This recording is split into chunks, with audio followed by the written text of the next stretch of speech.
In this module, we will be learning about Lorentz force. As you learned earlier, charges at rest produce an electric field. Moving charges or a current passing through a conductor produces both an electric and a magnetic field around it. A magnetic field is a vector quantity. It is denoted as B when we represent it vectorially. The properties of a magnetic field are identical to those of an electric field. Similar to an electric field, the magnetic field also obeys the principle of superposition. Consider B1, B2, and B3 as magnetic fields at a point shown due to three different sources, such as three current-carrying conductors. Then, the resultant magnetic field B at the point is the vector sum of the individual magnetic fields. That is, B is equal to B1 plus B2 plus B3. Now, let us learn about the forces acting on a moving charge in the presence of both an electric field and a magnetic field, which is called Lorentz force. Consider a charge of Q coulomb placed in uniform electric field of strength E. Here, the force acting on the charge due to the electrical field is F electric is equal to QE. Consider another charge of Q coulomb moving with the velocity of V in the magnetic field B. Here, the force acting on the moving charge due to the magnetic field is F magnetic is equal to Q into V cross B. The force F is perpendicular to the plane containing the velocity vector and the magnetic field vector. Now, consider a charge of Q coulomb moving with the velocity V in the presence of both electric fields E and the magnetic field B. The net force on charge Q is F, called Lorentz force, and is acting on the charge and is equal to the vector sum of the forces due to the electric field and magnetic fields. Thus, Lorentz force F is equal to F electric plus F magnetic. That is, F is equal to QE plus Q into V cross B, which can be written as F is equal to Q into E plus V cross B.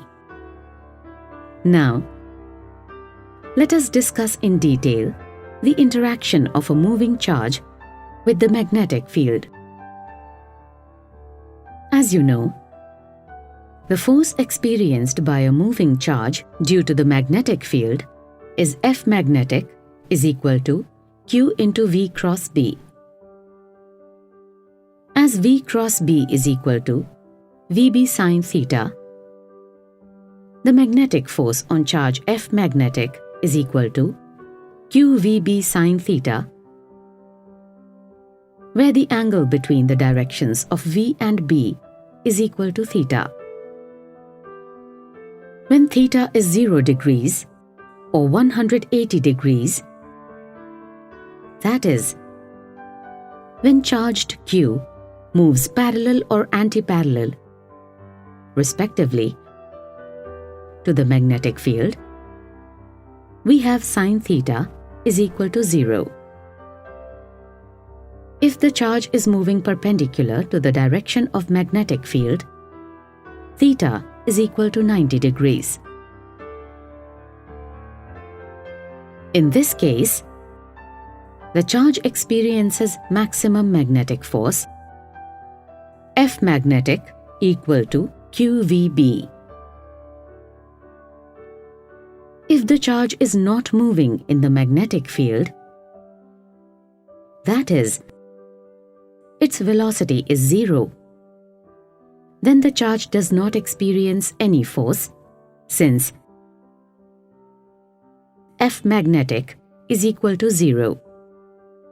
When the charge in the magnetic field experiences maximum force, the force is expressed as magnetic force is equal to BQV, which can be written as B is equal to F by QV. The magnetic field strength B can be defined as force per unit charge when the charge is moving perpendicular to the magnetic field with the velocity of 1 meter per second.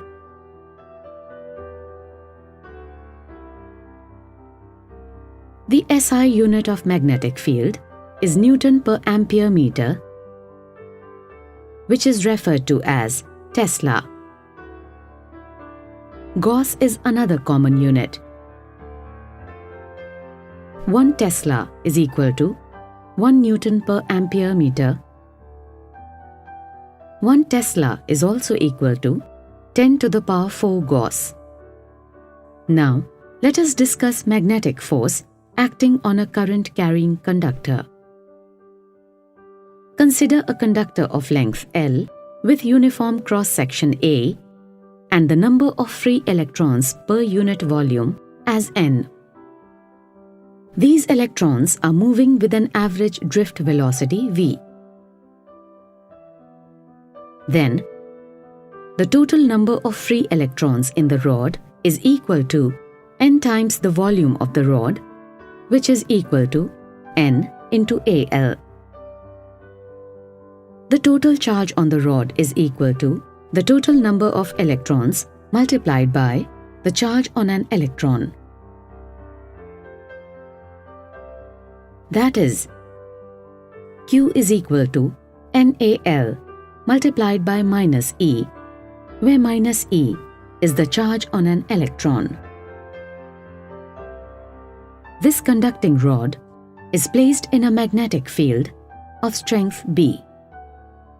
As you learned earlier, for a charge of Q coulomb moving with a velocity v, in the magnetic field B, the force acting on the moving charge due to the magnetic field is F magnetic is equal to Q into V cross B.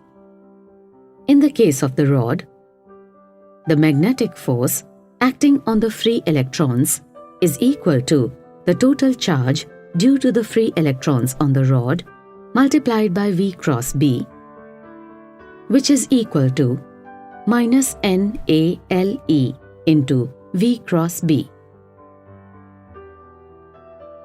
As current density J is defined as the current per unit area, it is equal to current I divided by area A, which is equal to minus NEV,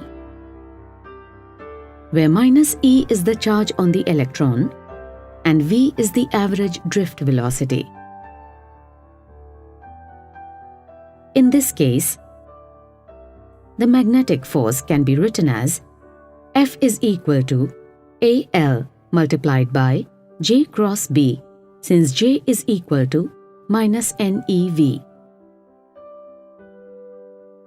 From the definition of current density, current I is equal to J multiplied by A. Then the magnetic force F is equal to I multiplied by L cross B, which can be written as F is equal to BIL sin theta.